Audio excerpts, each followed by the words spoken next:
5. března se v divadle v Koruní konal absolventský koncert dechového oddělení.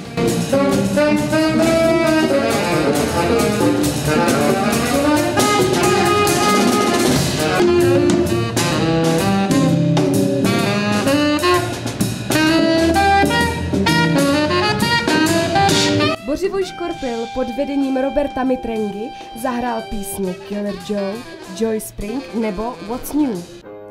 A Martin Růžička pod vedením Jaroslava Halíře zahrál například koncert Es-Dur od Josefa Haydna.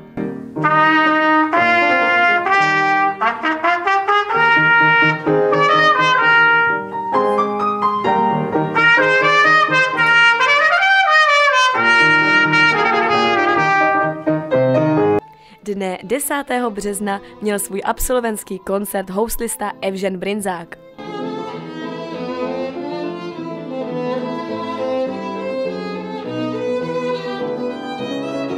Evžen zahrál pod vedením profesora Jana Pelanta koncerty od Nicola Paganiniho a Felixe Mendelssohna Bartholdyho. –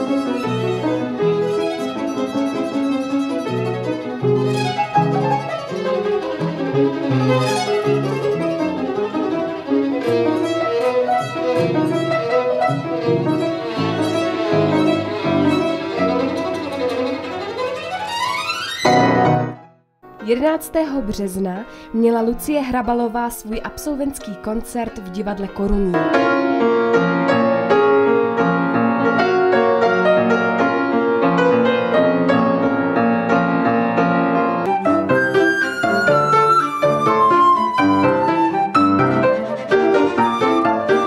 Mohli jsme slyšet skladby například od Bohuslava Martinů, George Gershwina a Clauda Debussyho.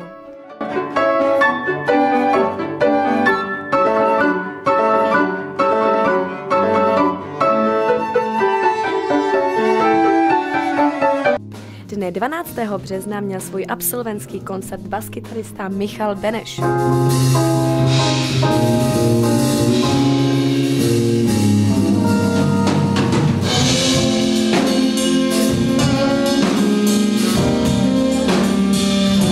Pod vedením Filipa Spáleného zahrál písně jako Donna Lee od Charlieho Parkera a Michelle od Paula McCartneyho a Johna Lennona.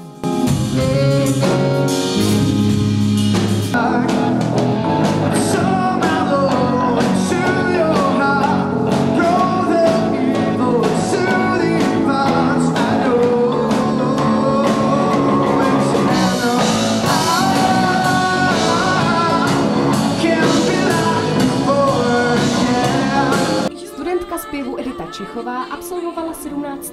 března v divadle Koruní.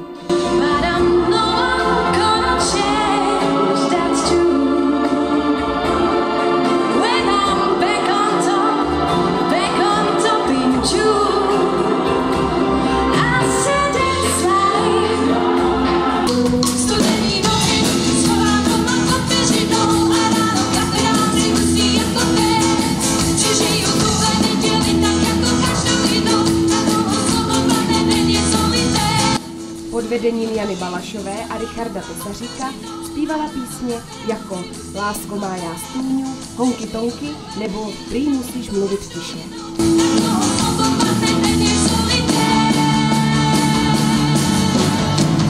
Zpěvák Jakub Koch z populárního oddělení měl svůj absolventský koncert 24. března.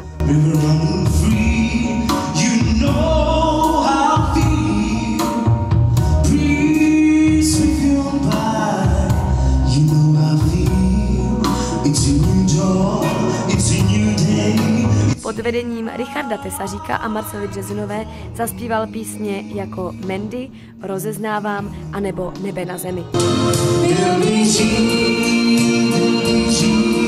Po světě spáčený,